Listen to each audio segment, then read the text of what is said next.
Кеш жарық. Ассалаумағалейкум, құрметті ағайын. Қазір сіздерге бол жанымда әнін қалай тарту керек түсіндіретін болам. Міне көріп тұрғандарыңыздай 5 пен 3 саны тұр.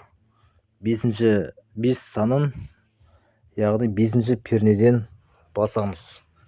Ең басында домбырада 1-ші перне болады.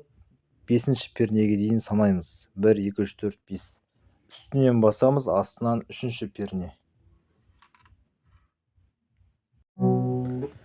Тартуды бастаймыз. Үстінен 5-ші перне, астынан 3-ші перне.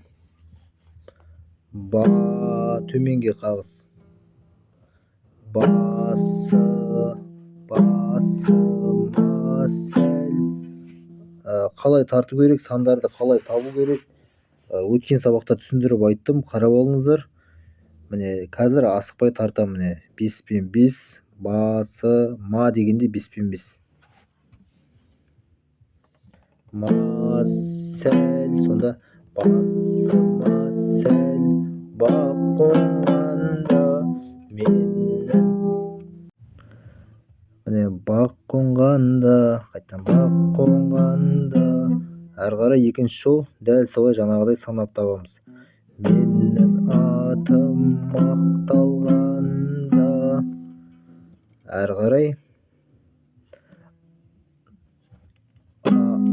үстінен так, мына жерде үстінен 7, астынан 5.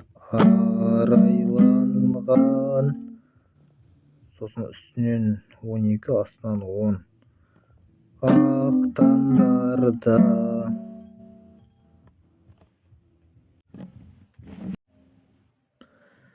Міне көрдіңіздер ма достар? Өте оңай тәсіл. Қазір әрі қарай тартатын боламыз. Сен барсың тек менде, міне сен барсың тек менде, келмейтін шектеуге жадырап көктемде, нұрымды төккенде, көңілін күз болып күңіреніп кеткенде бол жаным.